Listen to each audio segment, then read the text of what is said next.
A arte grega variou e se desenvolveu ao longo de 3 períodos: arcaico, clássico e helenístico.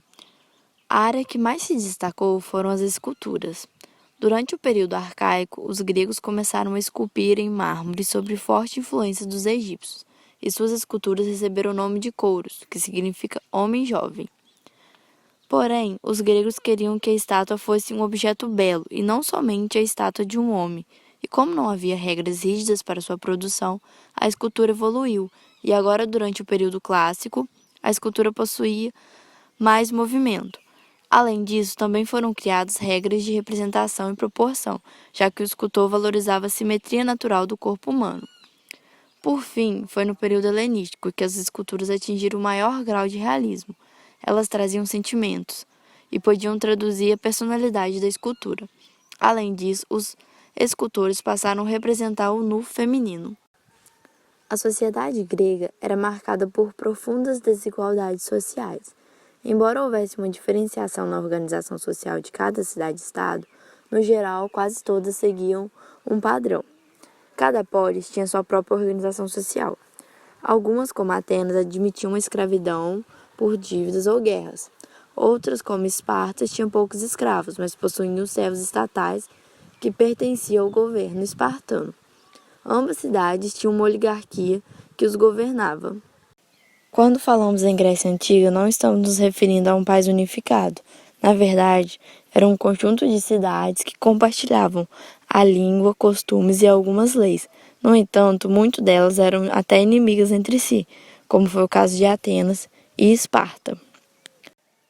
A mitologia grega reúne um conjunto de lendas e mitos que foram criados pelos gregos na antiguidade. O objetivo principal era de explicar alguns fatos, como a origem da vida, a vida após a morte ou até mesmo os fenômenos da natureza. Assim, a criação das narrativas fantásticas que englobam a mitologia grega foi a maneira encontrada pelos gregos para preservarem sua história. A cultura grega está intimamente ligada à religião, à literatura, à música e ao teatro.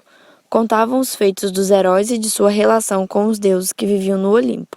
As peças teatrais eram muito populares em todas as cidades, e toda cidade tinha seu palco onde eram encenadas as tragédias e comédias.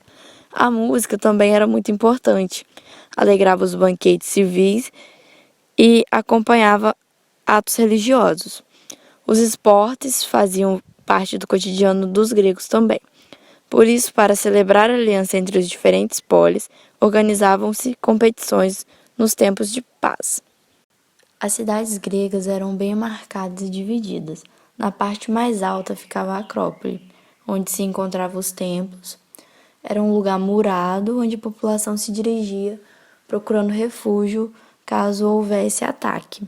Na parte mais baixa ficava a Ágora, que era onde ficavam os comércios, as residências, e eles praticavam as atividades cívicas. Além dos templos gregos, praças e teatros também foram construídos. A arquitetura grega era sobretudo de caráter público, ou seja, as construções e os edifícios públicos eram feitos para contemplar diversos eventos político, social, econômico e religioso. A arquitetura grega se desenvolveu a partir do século VIII a.C. Naquele tempo, as esculturas elas já contavam com uma grande engenharia, simetria e uso de cálculos de proporções matemáticas. A escala humana foi a base da arquitetura grega. Os gregos eram politeístas, acreditavam em vários deuses, por isso construíam muitos templos.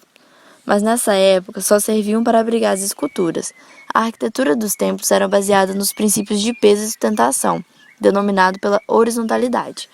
O maior exemplo dessa arquitetura é o templo com uma planta retangular muito simples, cercado por colunas, telhado de 2 águas e frontões decorados.